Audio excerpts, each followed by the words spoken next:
First, thanks a lot for doing this interview, and belated congratulations on the Golden Lion Award. It's a bit late, but yeah, we'll take it. Better late than never. So first of all, can you just introduce yourselves and what you currently do? Whoever wants to start, go for it. Yeah, I can start. I am Li. And I am currently working on maybe like 100 projects at once. But I mean, my background is I studied architecture in Zurich, and then I went to work for a small office in Zurich for a couple of years until I ended up at ETH again as a research assistant, where I met these two great guys. Idiots. No, that was you, huh? No, yeah, where we met at the chair of at the design chair of Alex Lehnerer, who did the German pavilion in 2014. And then yeah, we just yeah, we won that competition, but during the process I applied for a master in electroacoustic composition. So I have basically two roots in architecture and in sound or music, and at the moment we all don't work at ETH anymore. So at the moment we are doing projects together, and then I have also all sorts of different projects on the side, like sound exhibitions and compositions, and of course I'm still studying. Nice. Hi, Alessandro. Yeah, I have a little bit similar path as Lee until maybe the last 3 years. I also studied at ETH architecture. Then also worked like for 2 or 3 years in a regular Zurich-based office. Before going to the ETH, meet Lee and Matt. And since then, I think we continuously are working together. I think that the nice thing also, as we Lee started a little bit to explain, that we somehow are still a little bit independent. I mean, every one of us has like different side projects going on, but we still have kind of a lot of projects we are doing together, and also are kind of working every day somehow on this, yeah, let's say online base, or sometimes based in Zurich, in the Zurich office. And it works quite well, I think. I'm Matthew Vander Ploeg. I studied architecture at the University of Illinois at Chicago, so UIC Chicago in the US, where Chicago is. And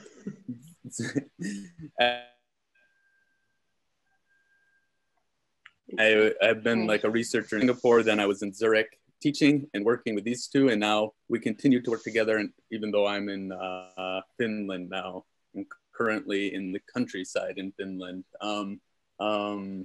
But together, I mean, we have another exhibition in Melbourne coming up in December, and if they didn't mention, and also an apartment project in Bern that we're working on. Yes. And then, yeah. How did you come up with the pavilion? Like, how did the story begin with all of you together? I think this is literally the start of it. If we think of like the very first submission, is just having the documents of the pavilion. It was an open call, an open competition posted by Pro Helvetia. But right away you're literally just staring at the floor plan of the Swiss Pavilion in Venice, which was designed in the 50s, maybe by Bruno Giacometti. But I think we were staring at this, and eventually Lee or Alessandro or someone was saying like, like looking at it almost as a Rorschach test, like what do you see? And eventually it was kind of like an apartment emerged, like actually how these spaces fit together look like a house, the plan of housing in Zurich or somewhere, an apartment plan. So that was really the first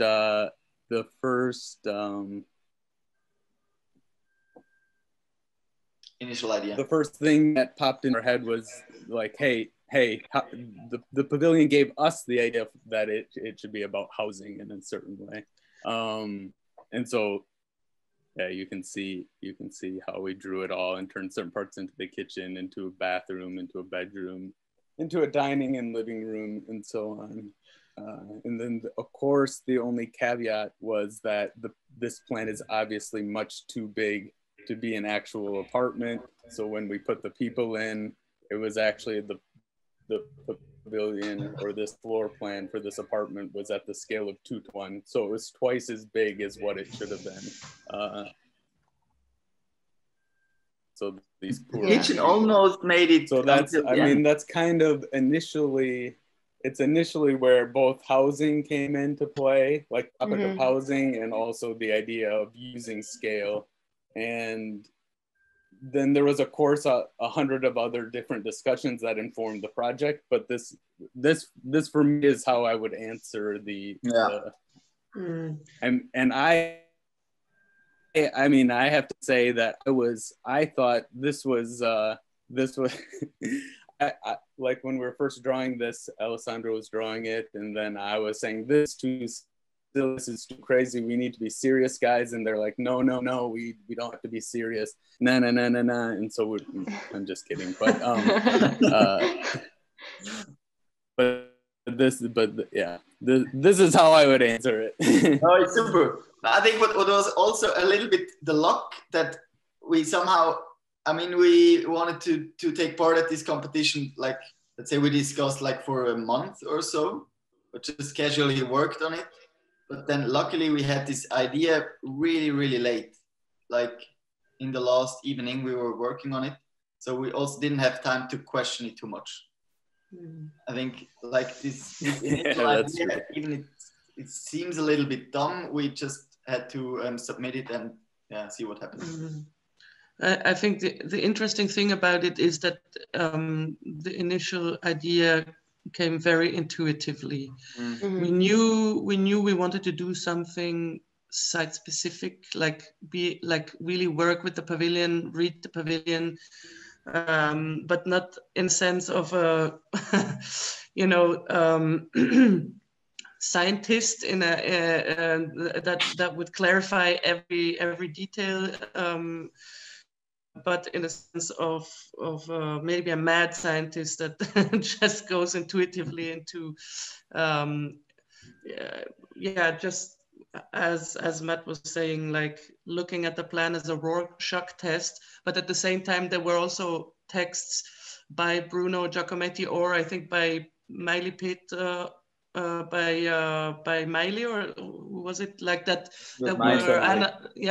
Marcel Miley. That was analyzing the pavilion and describing Giacometti's idea as compared to all the other pavilions that had a very, representational kind of, you have a porticos and you have the language, the architectural language is very representational. Giacometti chose a rather homely,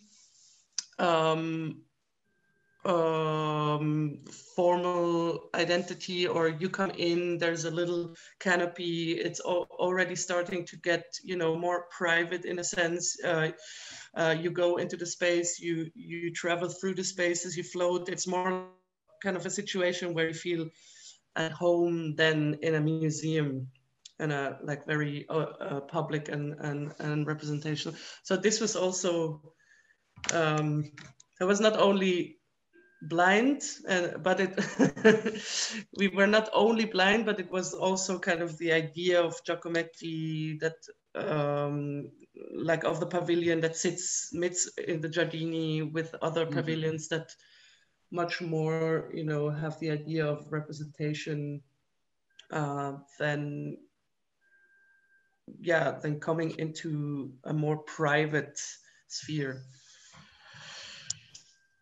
All right. So how did each one of you bring in their expertise into the project? Alessandro and I, we were, you know, we were studying at the ETH, and the ETH and Switzerland is like the architecture scene is very related to housing. Mm-hmm. So housing. So when we also the trigger why we saw a housing plan in this pavilion was housing plans every day, like for several years, like while we were studying, but also afterwards when we were working in offices, we were mainly drawing flats, you know, apartment plans, like day in, day out. Like that was also the text of the application. There was like, we are architects, we are Swiss architects, we draw housing plans every day, like this is our daily business. That's why we see housing plan. So that's our kind of expertise, and I think Matt's is a little bit different. When Matt can explain where he came from.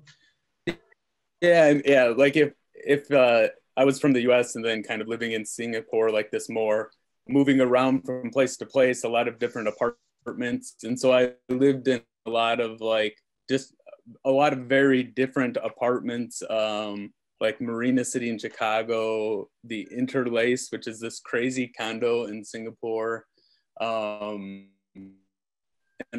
also older public housing in Singapore, older 80s condos in Singapore, like which are really fantastic projects there. So a lot of different places in Singapore, especially, and then in Zurich, also living in kind of an older brutalist tower. But the thing for me in all of those is that despite very different volumes and very different architects and ideologies, the interior of all of them was very similar. It was almost the same in all of them.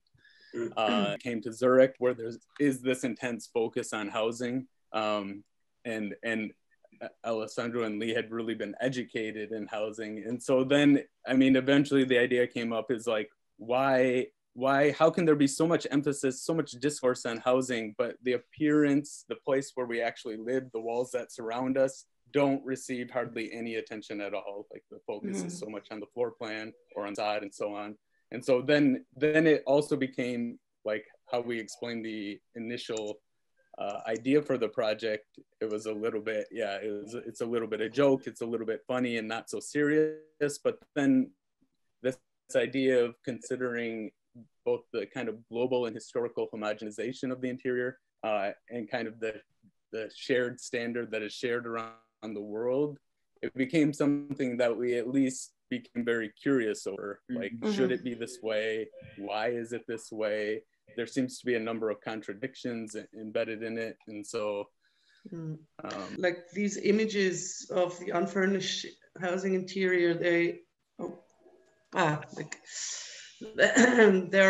kind of a new kind of way of representation within the, you know, housing in Switzerland. And when I was working in an office, these images started to appear slowly, like you know, offices like Amy started to do it, but we still only drew the plans, and the drawing the plans was always the same. It was always, you know, having the library of furniture to test. Is the space big enough for a living room? Is the space big enough for a toilet? Is the space big enough for a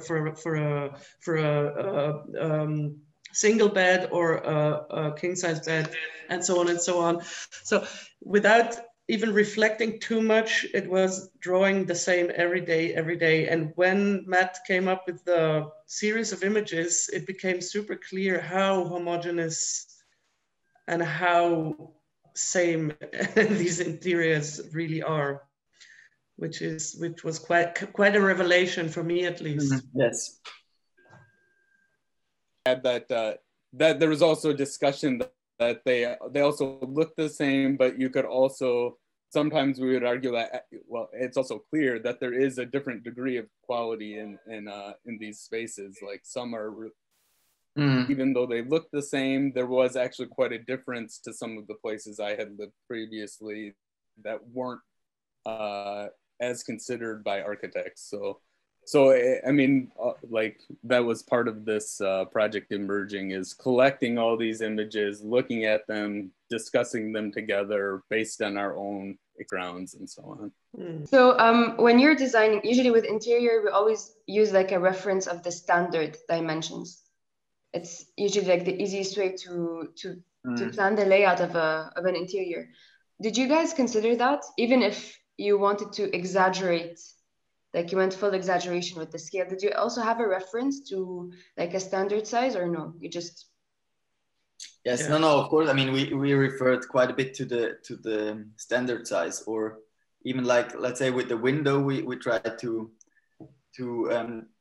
like approximate the most normative format size of the window, or so I mean, we basically composed kind of this interior from the most regular components, but they're not too much. Or for example, the power plug is like 99% of the Swiss power plugs are all the same. So I mean, we took this then and scaled it up and down or distorted it.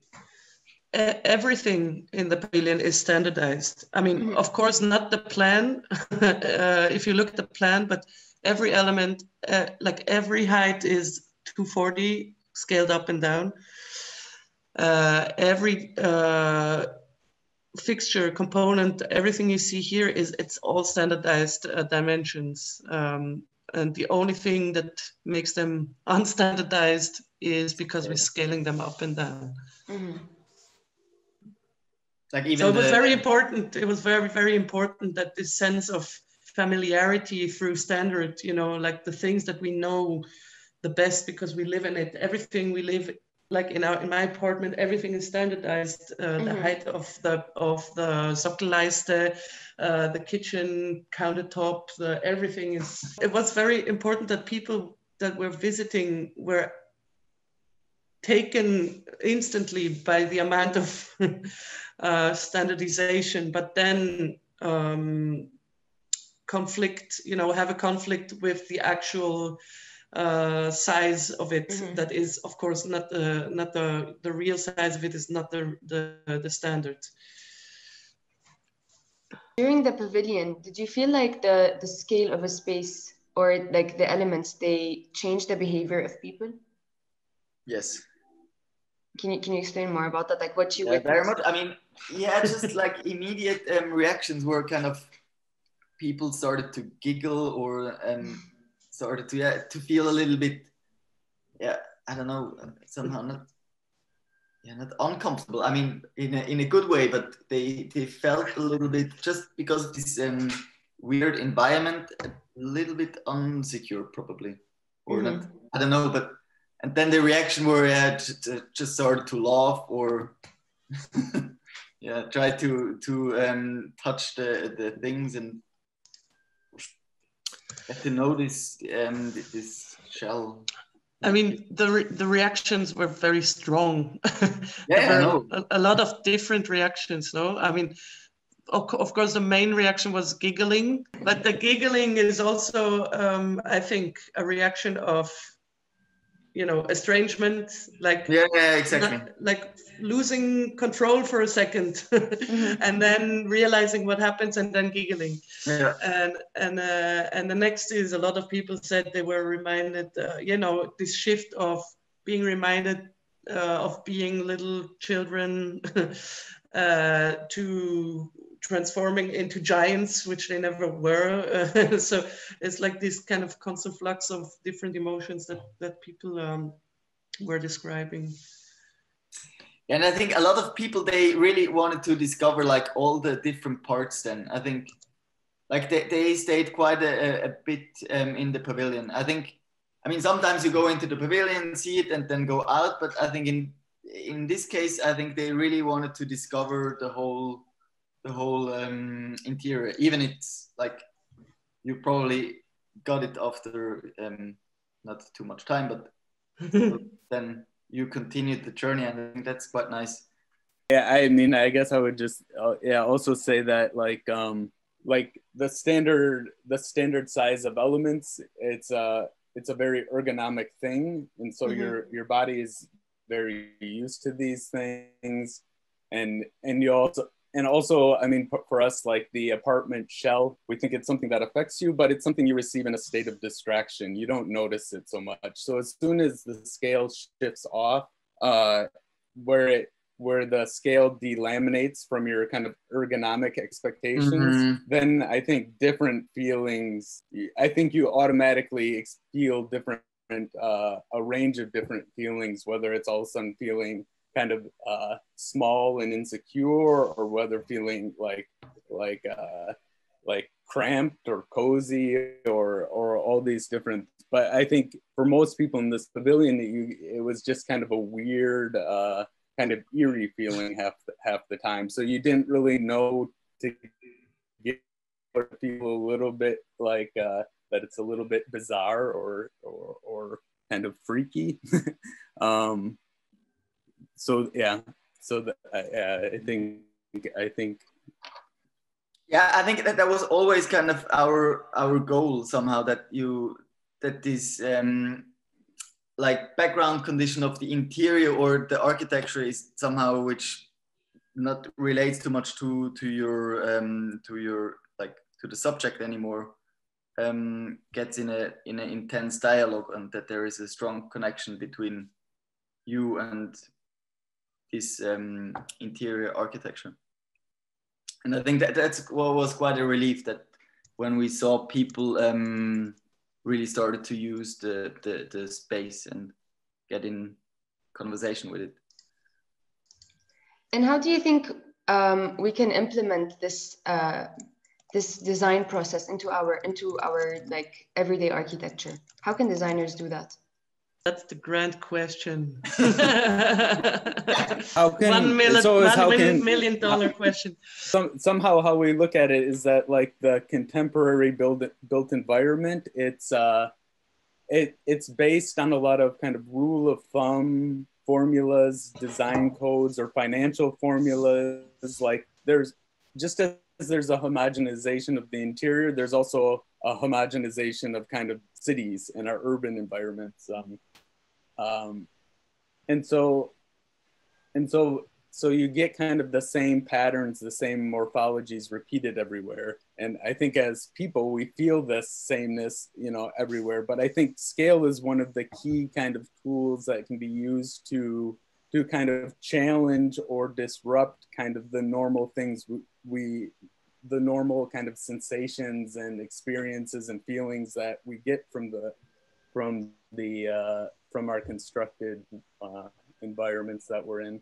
But scale can kind of be a key tool to not even have to change the formula, but to disrupt kind of those kind of mundane, oppressive repetition. Yeah. Do you want to add to that? Yeah, no, I mean, I absolutely agree with every comment, and there's just different points of view to look at it. I mean, one is from the point of view of design, and the other one is from a point of view of what can be implemented within apartment designs today. And so with the design, it's clear, I mean, scale could take a very important role in questioning yes, this homogeneous, normalized kind of interior we are living in, and that which is, telling us how to live and who we are, basically, even though it says, no, we are neutral and we are only backgrounds. The interior talks to us. It says, yeah, that what kind of persons we actually are. But then it's the question, well, if it's anyhow possible within, the rule of thumbs of the economy, let's say, how Matt said, or if economy allows us as architects to be able to design or to think differently, is the other question, and that's another discussion, I guess. Mm-hmm. But I think the idea was not that somehow to scale things up and down like could be a new role model. I think. I mean, no, I don't know. No, I think, and what you said, Alessandro, about the awareness is very important. If we start thinking about it, and if we get a lot of people start thinking about it, what it actually means to live in these environments, if we can start to, build a desire for otherness, then it might be that someday, the industry also will have a desire for it. Who knows? All right. So to almost wrap up the interview with this idea, what do you, from your observations and this whole process, what do you see as the future of society and architecture? Not $1 million question. well, I don't know. I think. Yeah, I definitely don't know. The future is difficult at this point. True. Yeah, future is difficult, but I almost have the feeling that somehow, I don't know. No, I think maybe. I think also how I feel it now in the architectural education and in the practice. I think people start to be a little bit more critical about the whole production of architecture of the last 20 years. I think also the younger generation and students, I think maybe it will could change. True. I mean, but it's just a hunch. Yeah, I mean, and also having everyone having to different degrees experience kind of a lockdown where we're all stuck inside our apartments. Then I think it became especially kind of relevant. Like how does the appearance of the apartment, how do these surfaces affect your psychology and your well-being also, in addition to just a matter of taste or how it looks. That wasn't really the point for us. And it's also just that kind of idea that one of the things we were questioning is like the apartments, the shell is kind of white and blank and empty. It's supposed to be considered neutral and kind of a background for you to fill up with all your stuff. But now, I mean, as Alessandro's referring to kind of students and the younger generation and even ourselves, like there's not necessarily the kind of disposable income to just furnish an entire apartment exactly how you want it and cover the walls how you want, and make this kind of cozy environment where you can spend 3 months in lockdown every day. Like, so I would also, at least a hope would be that we would get more idiosyncrasy in apartments and in interiors, more experimentation, less one size fits all, at least trying some different, because I think there's a huge market. Like if you're looking for a house or an apartment, you're almost like, show me something a little bit weird, a little bit unique, a little bit, something I can kind of identify with. But also it would also hopefully go in the direction to where apartments are invested in again, like the interiors are invested in, which means giving architects time to think about this space, considering maybe that more built-in cabinets and furniture, or kind of customizing this space to certain programs or certain ways of living is okay in certain situations. And it doesn't just have to be, this empty white void is supposed to mean freedom for us to do whatever we want, but they actually kind of suggest the activities that could happen. I mean, that's kind of the saying, like where anything can happen, nothing will happen. So something to counter that. It's funny. I came across. I had a little input lecture lately, and I came across a plan of Miroslavs for a housing project in Zurich. Maybe I can also show this plan because, because there, what you say, Matt, is the plans are very important to look at, because when we look at the images, they look all the same because the material identity. So that was 2015. So yeah, just looking at this plan is unbelievable, I think, because actually we know it. It shocked you. Yeah, no, it didn't exactly shock. what I expected. No, of course, but at least people start now to, furnish it a little bit different, not making it as clear that, you have like, I just have these red things on the king size bed, but then you see it's always 1 or 2 kids and parents, and it's like, it's clearly suggesting nuclear family structures, which is, nuclear family structures are okay, but they are not the only. They are not the only possibility, and this is of course.